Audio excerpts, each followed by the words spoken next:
Olá pessoal, tudo bom? No vídeo de hoje vamos falar aí sobre o quinto aumento que tivemos esse ano no preço dos combustíveis brasileiros. Eu sei que você que tem carro, você que tem aí um caminhão, está desesperado pelo preço que você está pagando aí, né, na bomba, e eu vou te explicar o porquê que isso ocorre. A gente já tem aqui vídeo no canal explicando sobre como se chega no preço final da gasolina, mas hoje vamos pegar num ponto mais específico. Então eu peço aí que você se inscreva no canal, curta e compartilhe esse vídeo. Vamos lá. Como eu disse, nós já temos aqui no canal um vídeo sobre como é formado o preço da gasolina e hoje eu vou te explicar essa questão do petróleo. O Brasil, ele é autossuficiente em petróleo. Esse é o primeiro ponto. Entretanto, o nosso petróleo, ele é diferente. Ele não é igual o petróleo nigeriano, por exemplo, ou o petróleo árabe. De tal forma que é mais difícil, ele é mais pesado, digamos assim, ele é mais bruto. Então, a Petrobras, que tem aí o monopólio, ainda que ela seja uma empresa de capital misto, para ela é mais vantajoso fazer o quê? Pegar esse petróleo,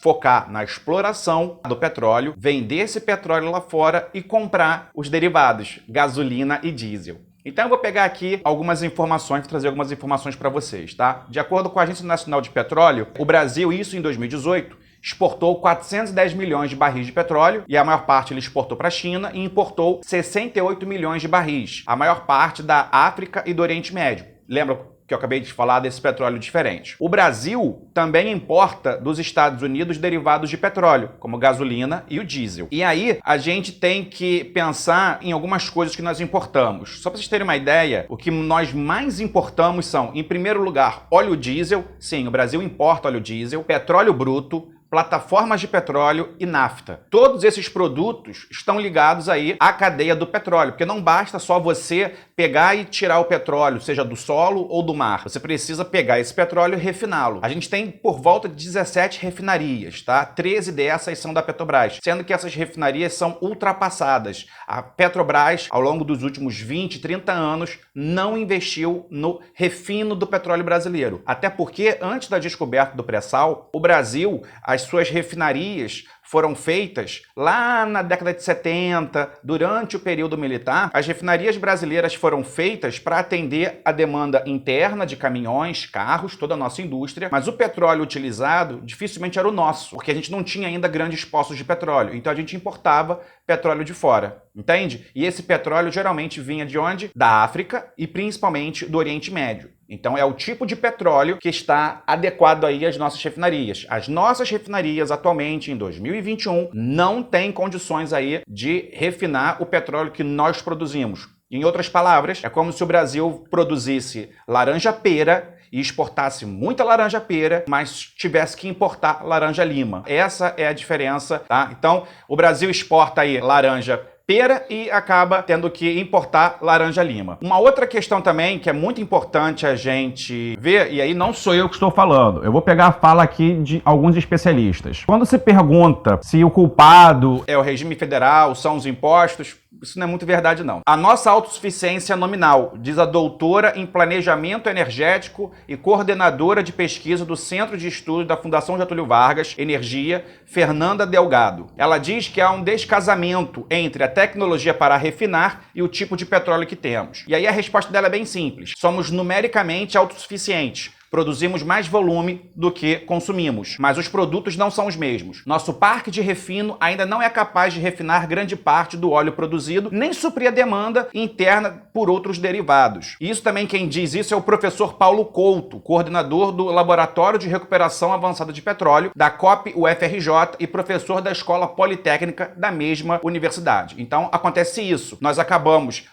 Somos autossuficientes em petróleo, tá? Ou seja, temos petróleo suficiente, mas não temos capacidade de refinar o nosso próprio petróleo. E aí a nossa gasolina, tem que lembrar também, assim como o diesel, que ela também é misturada com álcool. E aí você tem toda uma cadeia do açúcar. Então, quando o preço chega agora na bomba a 5,16, por exemplo, você tem que pensar em toda a cadeia de logística. A gente tem vídeo sobre isso, explicando quanto que a Petrobras ganha, quem ganha na refinaria, os donos de postos, os distribuidores, mas tem que pensar nessa grande questão: laranja-pera e laranja-lima. É muito simples. Bruno, como é que a gente muda isso? Aí, meu amigo, aí é um outro problema, porque a Petrobras não é mais uma empresa pública. O governo não pode obrigar a Petrobras a fazer certos rumos. Ela é uma empresa de capital misto, ainda que o governo detenha aí uma boa parte, seja o dono majoritário. Então, para a Petrobras atrelar o preço do petróleo que ela produz ao mercado internacional, dá lucro, dá muito lucro. Então, se você tem ações da Petrobras, agora, recentemente, em 2021,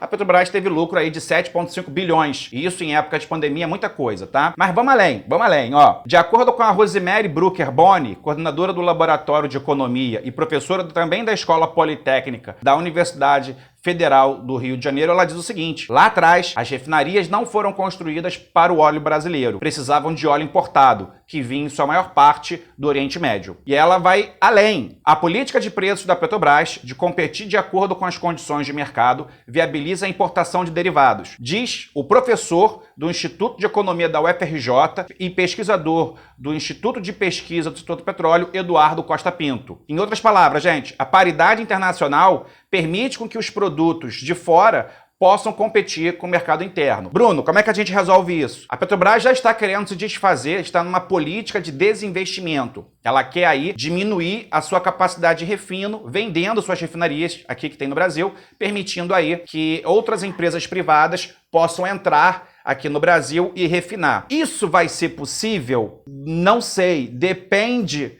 de como vai ser feito. O que a Petrobras poderia fazer, e aí é necessário assim, uma canetada política e pensar na questão o povo brasileiro não pode sofrer, olha só, a Petrobras vai parar de dar uma certa margem de lucro para os acionistas e a gente vai investir em refinaria. Ou a gente vende refinaria e faz as empresas privadas criarem refinarias para o petróleo brasileiro, tá? Para o nosso tipo de petróleo, ou a Petrobras, já que é uma empresa que tem que pensar no bem-estar social, vai começar a modernizar as refinarias. E aí, no momento que você refina, você melhora essas refinarias para que elas possam competir e, principalmente, refinar o petróleo brasileiro, tá? E os seus derivados, ainda que seja mais caro, a gente consegue finalmente ser autossuficiente em petróleo. E aí a gente não vai precisar exportar laranja-pera e importar laranja-lima. Por quê? Porque a gente vai pegar a nossa laranja-perinha daqui e vai refinar ela aqui no Brasil. E aí sim a gente pode dar adeus ao mercado internacional. Claro que isso,